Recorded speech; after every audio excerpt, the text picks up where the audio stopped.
The South China Sea is a flashpoint, with tensions escalating daily. This region, rich in resources and strategic importance, has become a focal point for international conflict. The waters are not just a geographical location, but a symbol of power struggles and national pride. Every day, the situation becomes more precarious, with nations vying for control and influence. Chinese Coast Guard uses water cannons on Filipino ships. These aggressive actions are not isolated incidents, but part of a broader strategy to assert dominance. The use of water cannons is a stark reminder of the lengths to which China is willing to go to maintain its claims, often putting smaller nations like the Philippines in a difficult position. U.S. Carrier Strike Group enters disputed waters. Manila protests Beijing's maneuvers. The presence of U.S. military forces is a clear signal of support for its allies and a warning to China. In Manila, the public outcry against Chinese actions is growing louder, with officials demanding respect for international laws and sovereignty. These waters are crucial shipping lanes and a stage for confrontation. The South China Sea is one of the busiest maritime routes in the world, with trillions of dollars in trade passing through annually. Any disruption here could have far-reaching economic consequences, affecting global markets and supply chains. China claims nearly the entire sea, a claim rejected by international law. The international community, through tribunals and diplomatic channels, has repeatedly challenged China's expansive claims, particularly the controversial 9-dash line. Despite this, China continues to fortify its presence, building artificial islands and increasing military patrols. The Philippines, caught between China and the U.S., faces daily provocations. Filipino fishermen and naval forces often find themselves in tense standoffs with Chinese vessels. Diplomatic efforts with the U.S. aim to bolster the Philippines' defense capabilities, but the situation remains volatile. This is more than territorial. It's a clash of giants. The South China Sea dispute is emblematic of the larger geopolitical struggle between the U.S. and China. Both nations are vying for influence in the Asia-Pacific region, with the South China Sea as a critical battleground. China seeks dominance. The U.S. defends navigation freedom. The U.S. conducts regular freedom of navigation operations to challenge China's claims and ensure open access to these international waters. Meanwhile, China continues to assert its sovereignty, raising tensions with each naval maneuver. The Philippines is a U.S. ally, but economically tied to China. This dual relationship complicates the Philippines' position, as it relies on China for economic growth while depending on the U.S. for security. Balancing these interests is a delicate task for Philippine leaders. Each incident risks miscalculation with global consequences. The potential for miscalculation or accidental conflict is high, with military analysts warning of the dire consequences of any escalation. A single incident could trigger a chain reaction, drawing in other nations and destabilizing the region. A conflict here could disrupt global trade and draw in other nations. The economic implications of a conflict in the South China Sea are immense, with potential disruptions to shipping routes and global supply chains. The stakes are high, and the world watches closely. For the Philippines, it's about sovereignty. For China, regional supremacy.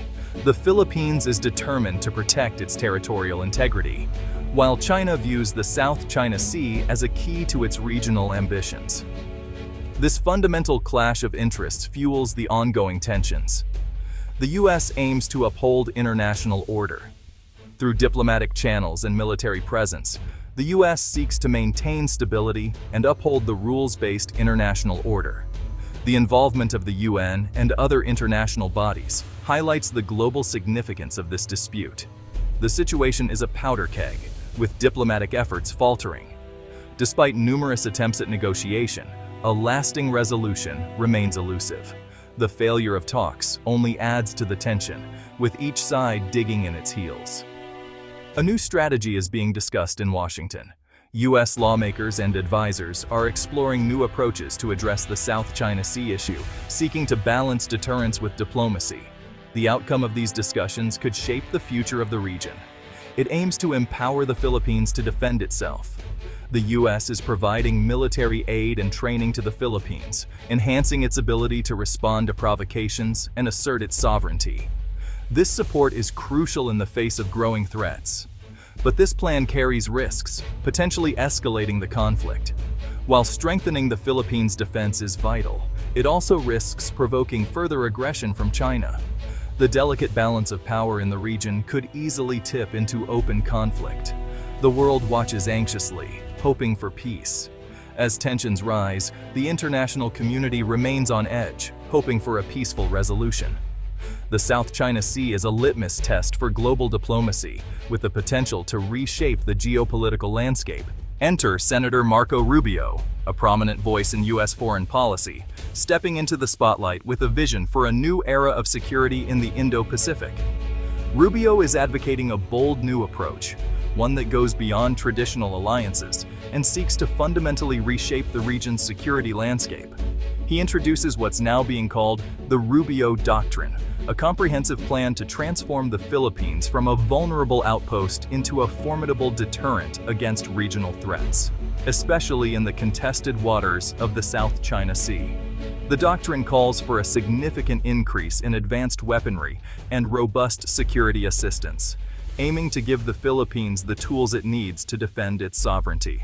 This includes the deployment of state-of-the-art anti-ship missiles capable of targeting hostile vessels, as well as sophisticated drones for surveillance and rapid response. Cutting-edge radar systems will provide early warning and tracking, ensuring that any threat is detected long before it reaches Philippine shores. The overarching goal is clear: to raise the cost of aggression for China, making any hostile move in the region a far riskier proposition. But the strategy doesn't stop at hardware. It also emphasizes deeper intelligence sharing, allowing both nations to anticipate and counter threats more effectively, and regular joint military exercises to build trust and interoperability. U.S. military advisors will be embedded with Filipino forces, helping to integrate these new systems and train local troops in their use, ensuring a seamless transition to a modernized defense posture. The ultimate aim is to create a modern, capable Filipino defense force, one that can stand on its own, project strength, and deter potential adversaries. This marks a significant shift in focus, from internal security and counterterrorism to robust external defense, preparing the Philippines for the challenges of a rapidly changing region. The Rubio Doctrine is a direct response to China's increasingly assertive actions in the South China Sea, empowering U.S. allies to take a more active role in preventing conflict and maintaining peace. Yet, as policymakers and analysts debate the merits of this approach, a critical question remains: will this new strategy bring lasting stability to the region, or will it escalate tensions and raise the stakes even higher? As the world watches closely, the balance of power in the Indo-Pacific is shifting, and the decisions made today will shape the security landscape for years to come. The U.S.-Philippines alliance is anchored in the 1951 Mutual Defense Treaty.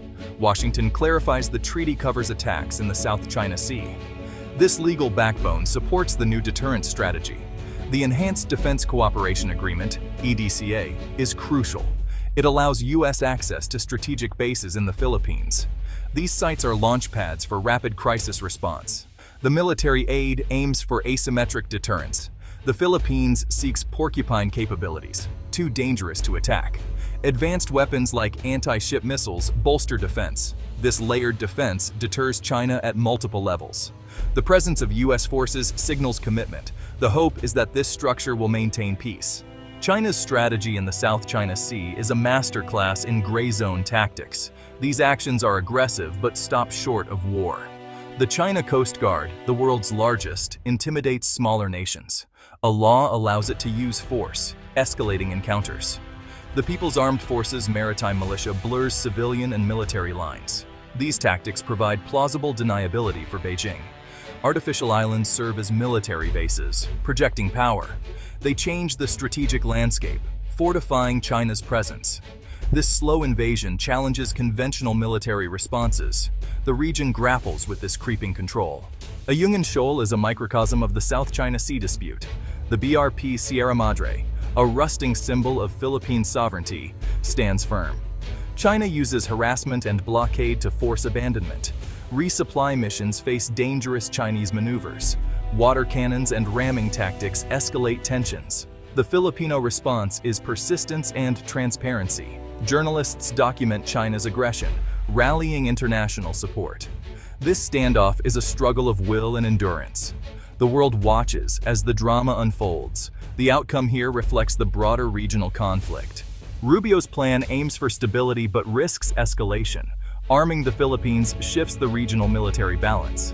China may see this as provocation, leading to an arms race. Miscalculations could spiral into conflict. The U.S. might inadvertently embolden the Philippines. The Mutual Defense Treaty could become a tripwire. The plan's success hinges on careful diplomacy and crisis management. The debate in the Philippines over U.S. military aid is as intricate as it is passionate. In the halls of government, on the streets, and across social media, Filipinos are voicing a wide range of opinions about the country's relationship with the United States. For many, the question is not just about military hardware or foreign policy, but about the very soul and direction of the nation. Many Filipinos welcome American support, especially in the face of China's growing assertiveness in the South China Sea. They see the U.S. as a powerful ally, providing not only military assistance, but also a sense of security and reassurance against external threats. For these supporters, the American embrace is a shield that helps protect Philippine sovereignty and interests. The alliance with the U.S. is often seen as a source of national pride and a vital element for the country's survival. Joint military exercises and visible cooperation reinforce the idea that the Philippines is not alone in facing regional challenges. For many, this partnership is a cornerstone of national security, providing training, resources, and a deterrent against potential aggressors. However, not all Filipinos are convinced. Some fear that deepening ties with the U.S. could drag the Philippines into a dangerous rivalry between superpowers. They worry about the country becoming a pawn in the ongoing U.S.-China competition, losing its ability to chart an independent course. These concerns are heightened by the prospect of military conflict. Many ordinary citizens express anxiety about the Philippines becoming a target in future wars, with their communities caught in the crossfire of global powers. Economic worries also loom large. Business owners and economists caution that antagonizing China could have serious consequences for trade, investment, and the livelihoods of millions of Filipinos who depend on stable economic relations. In response, some voices call for a more balanced foreign policy, one that seeks regional solutions and diplomacy through ASEAN, rather than relying solely on great power alliances. They argue that the Philippines should assert its own interests and build bridges with all neighbors. At its core, the debate is about more than geopolitics. It reflects a deeper struggle over Philippine identity, whether to define itself as an independent Asian nation or as a close partner, even an outpost, of the United States. This question of identity and direction is being asked in classrooms, coffee shops, and family gatherings across the country. Is the Philippines charting its own path? Or is it being shaped by the interests of others? Ultimately, the choices made by leaders and citizens alike will shape the nation's future for generations to come. The stakes are high, and the world is watching. As the Philippines navigates these turbulent waters, its decisions will not only define its own destiny, but also influence the balance of power in the region and beyond. The U.S.-Philippines alliance impacts Southeast Asia. ASEAN prefers consensus, but faces pressure to choose sides. Some members welcome U.S. support, others rely on China. This division threatens ASEAN's unity and relevance. China prefers bilateral dealings, weakening regional solidarity. The ideal is strategic autonomy, benefiting from both powers. The U.S.-China rivalry complicates this balance. Southeast Asia risks becoming a chessboard for great powers. The dream of a stable ASEAN faces its greatest test. The region's future hangs in the balance. Will Rubio's strategy secure peace or spark conflict? Proponents argue it restores balance and deters aggression. Critics warn it challenges China's core interests. The plan could provoke a fierce backlash from Beijing. Success depends on diplomacy and crisis management. Can the U.S. arm an ally without cornering China? Can the Philippines defend its rights without sparking war? The Rubio Doctrine redraws red lines in the South China Sea. Its legacy will be determined by the actions of three nations. The future of the Indo-Pacific hangs in the balance. The world watches, hoping for peace. Only time will tell the outcome of this high-stakes gamble.